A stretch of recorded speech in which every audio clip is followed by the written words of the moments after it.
Welcome to Thinking Tool. Today what I want to talk about is this Sirui 1.25 anamorphic adapter.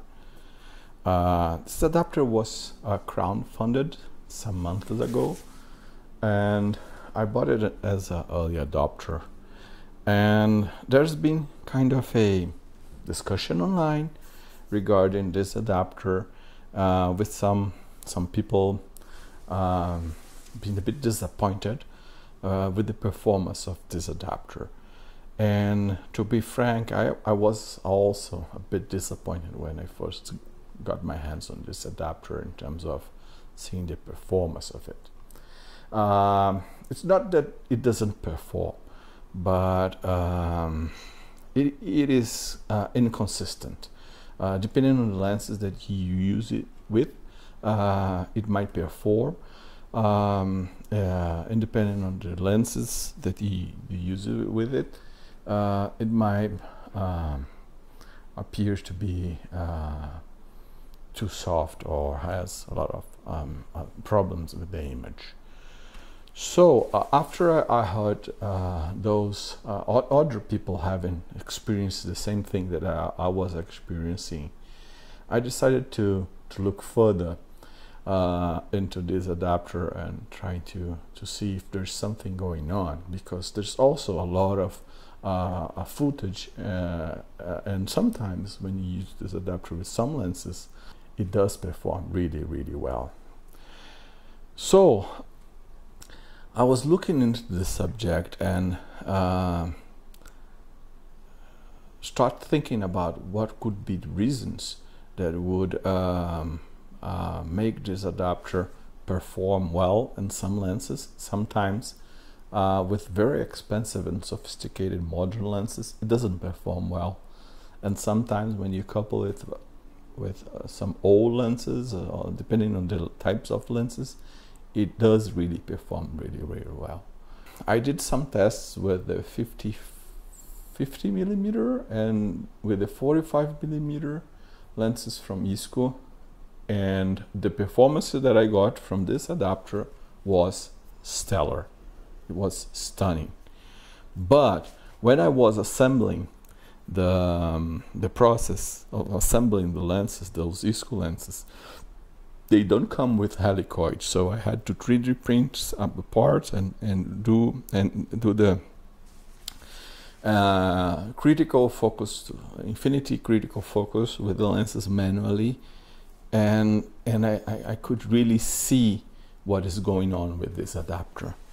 So what happens with this adapter is that it really demands that the lenses that you are the taking lenses that you are coupling it with, be very precise at the infinity focus.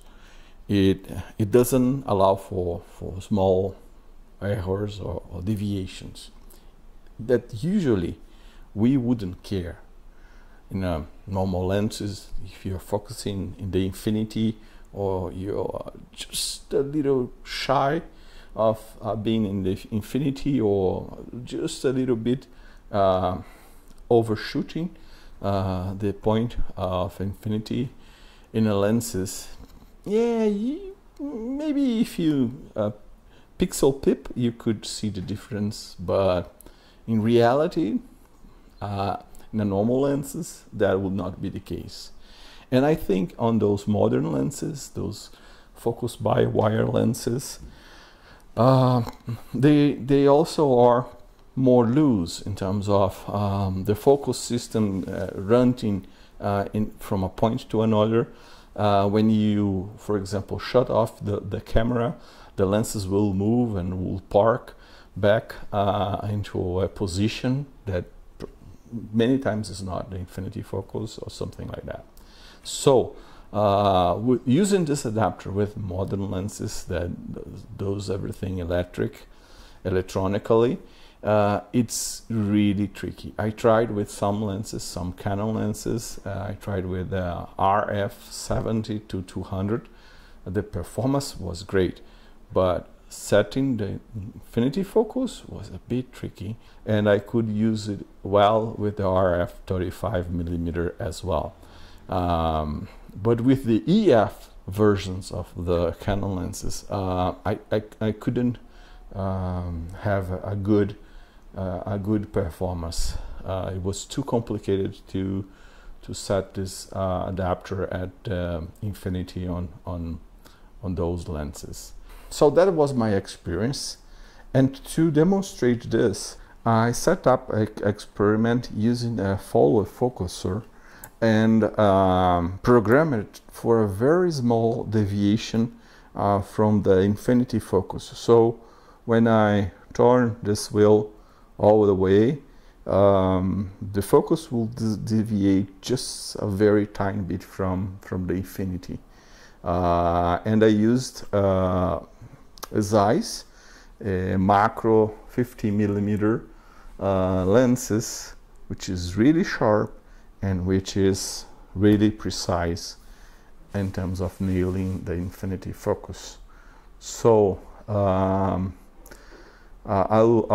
run the experiment now, and you see that I've put in some lenses into the planar field, and we are going to move from lenses to lenses, different focusing distances, and then I will deviate a bit the infinity focus from the taking lenses, and you're going to probably see the impact that does in terms of degrading the image that the ISCO anamorphic adapter is generating.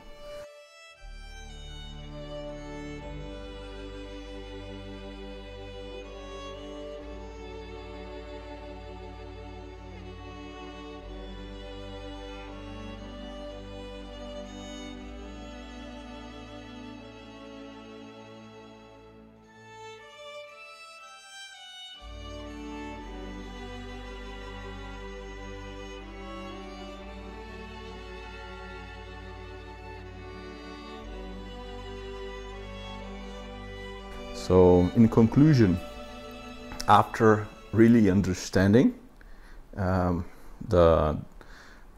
this adapter performs and seeing that the images that it produces, I'm really very glad that I picked this one. It is an awesome tool.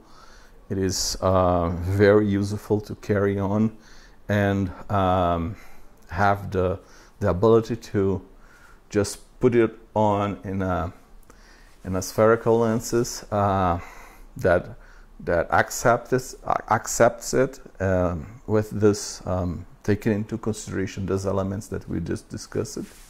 You should be looking for very sharp taking lenses.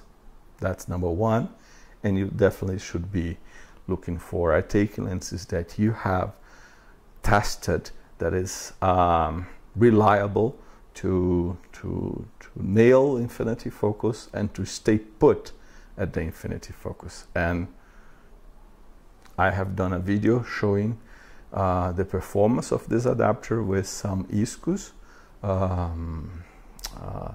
spherical lenses from cinema projectors, and wow, it really shines. It's really amazing, the images that you can get from this combination. So thank you very much.